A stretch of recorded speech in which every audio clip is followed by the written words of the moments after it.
हर चुनाव का एक अलग मुद्दा होता है। जहाँ तक स्थानीय निकाय के चुनाव की बात है, पिछले 10 साल से लोग बहुत परेशान हैं। खास तौर पे जो प्रॉपर्टी आईडी को लेके, फैमिली आईडी को लेके, एनडीसी के लेने के नाम पे, इवन यहाँ तक भी है कि मैरिज सर्टिफिकेट मैरिज रजिस्टर्ड कराने के लिए भी दिक्कत आती है। डेथ सर्टिफिकेट लेने जाओ तब भी वहाँ पर बैठे लोग पैसे मांगते हैं। भ्रष्टाचार बहुत ज़्यादा बढ़ा हुआ है। तो इन मुद्दों को लेके कांग्रेस पार्टी हरियाणा प्रदेश के अंदर स्थानीय निकाय है और हमारे उम्मीदवार कोई नए नहीं है, जितने रहे हैं पहले यहाँ पर उन्होंने लोगों के काम किया। निश्चित रूप से कांग्रेस पार्टी का उम्मीदवार। बीजेपी निशाना लगा रही है कांग्रेस पे कि उम्मीदवार नहीं मिल रहे निकाय चुनावों के लिए, कहीं भी लिस्ट पूरी नहीं है, देर रात तक जारी हुई है, जैसे तैसे कैंडिडेट अरेंज किए गए हैं। क्योंकि आपके सामने है कि मेयर उम्मीदवार कांग्रेस पार्टी ने 3 दिन पहले डिक्लेयर कर दिया। पार्षद में कई बार ऐसा हो जाता है कि कहीं 2 उम्मीदवार हैं, कहीं 3 हैं, उनमें छांटते हुए दिक्कत आती है और इसलिए थोड़ी बहुत दिक्कत आ रही है। नहीं तो मेयर के चुनाव सारे कैंडिडेट हमने डिक्लेयर कर दिया और पार्षद भी लगभग पाए। कांग्रेस ने मांग रखी थी कि ईवीएम से चुनाव ना हो, बैलेट पेपर पर हो। हम मिले थे मुख्य चुनाव आयुक्त से और हमने उनको कहा था, क्योंकि पूरे देश के अंदर ईवीएम के ऊपर प्रशासन लग रहा है और हरियाणा प्रदेश के अंदर तो 18 जो कांग्रेस पार्टी के उम्मीदवार थे, इन्होंने माननीय हाईकोर्ट के अंदर रिट दायर की हुई है ईवीएम को लेकर और कांग्रेस पार्टी ने माननीय सर्वोच्च न्यायालय में रिट दायर की हुई है। तो आप चुनाव आयोग की जो प्रश्न चिन्ह न लगे और एक्ट के अंदर एक प्रोविजन भी है कि ईवीएम और बेल्ट, तो आप ईवीएम को छोड़ के बेल्ट कराओ, क्योंकि एक मुख्य विपक्षी पार्टी इसकी मांग कर रहा है। तो दुर्भाग्यपूर्ण है कि उन्होंने निकाय चुनाव अमेरिका से आज भी 44 लोग ऐसे डिपोर्ट होंगे हरियाणा के आ रहे हैं। ये इस बात का जीता जागता उदाहरण है कि हरियाणा प्रदेश में बेरोजगारी बढ़ रही है। हरियाणा प्रदेश में बेरोजगारी बढ़ी, इसी वजह से लोग डोंकी के अंदर अमेरिका गए और जिस तरीके से उनके हाथ पांव बांध कर यहाँ पर भेजा जा रहा है, इससे ज़्यादा हमारे लिए शर्म की बात नहीं। अरोड़ा जी जो चुनाव हुए उस निकाय चुनाव पर उनका कितना फर्क रहने वाला है? मेयर चुनाव कितना फर्क? हर चुनाव का अलग इशू होता है। जहाँ राष्ट्रीय चुनाव होता है पार्लियामेंट को राष्ट्रीय मुद्दों पर लड़ा जाता है, जहाँ प्रदेश के चुनाव होते हैं प्रदेश के मुद्दे होते हैं, जहाँ स्थानीय निकाय होते हैं वहाँ पर लोकल इशू भी होते हैं। यहाँ पर आपके करनाल के अंदर मैंने जो सुना है लोगों से कि आज यहाँ पर जो भ्रष्टाचार हुआ निगम में, यही खाली यहाँ की बात नहीं है, पूरे हरियाणा प्रदेश के अंदर लोगों को दिक्कतें आई हैं।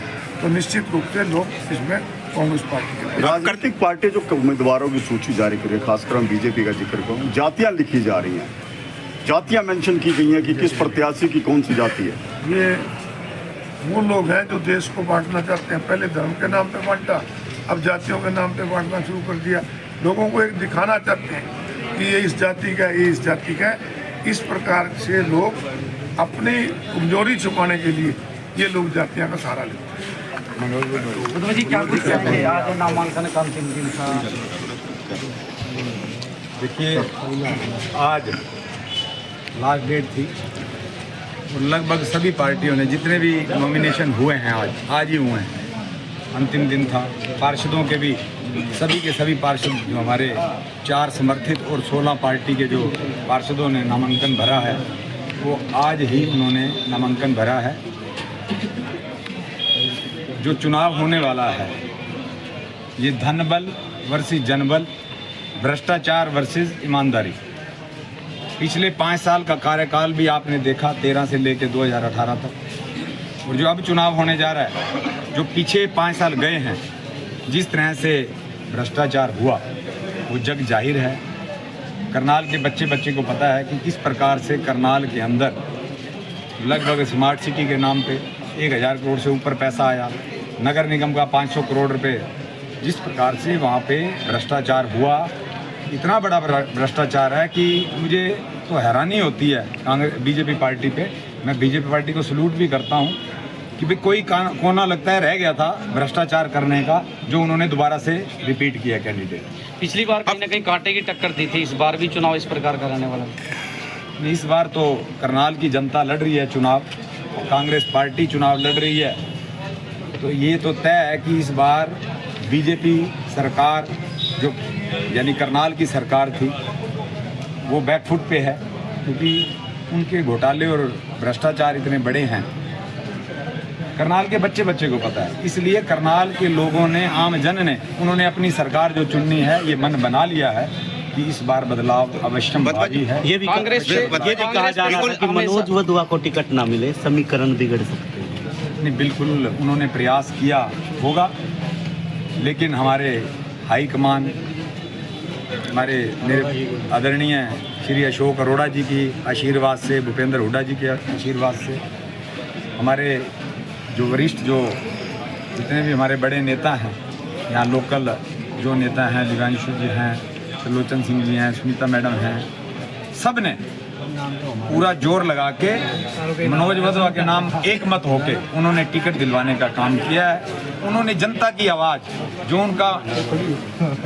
उनका मन था कि मनोज को दोबारा से चुनाव लड़ना चाहिए, जो पिछली बार जो कमी रह गई थी वो कमी को पूरा करके मनोज को चुनाव जितवाएं, ताकि वो ईमानदारी और एक रूपता से बिल्कुल टिकट भी मिल गया है, टिकट भी मिल गया है, नामांकन भी हो गया है, बिल्कुल कैसे बजाओगे आप? क्या साइलेंट वोटर है? नहीं, बिल्कुल कैसे बजाओगे? साइलेंट वोटर तो है, लेकिन शक्ति प्रदर्शन इसलिए नहीं दिखाया। मैं करनाल की जनता को बिल्कुल भी परेशान नहीं करना चाहता, क्योंकि आज देखो करनाल शहर के अंदर चारों तरफ जाम की स्थिति है। हमें एक चौक से अगर दूसरे चौक तक जाना है, 4 रेड लाइट है, इतना ट्रैफिक व्यवस्था बिगड़ चुकी है। मैं किसी भी कीमत पे अपने करनाल के परिवार जो मैं मानता हूँ करनाल को, मैं उनको किसी भी परेशानी में नहीं डालना चाहता था। जाम ना लगे, कोई अव्यवस्था ना हो शहर में, इसलिए मैंने कांग्रेस एकजुटता से लड़ेगी सर चुनाव। जनता लड़ रही है।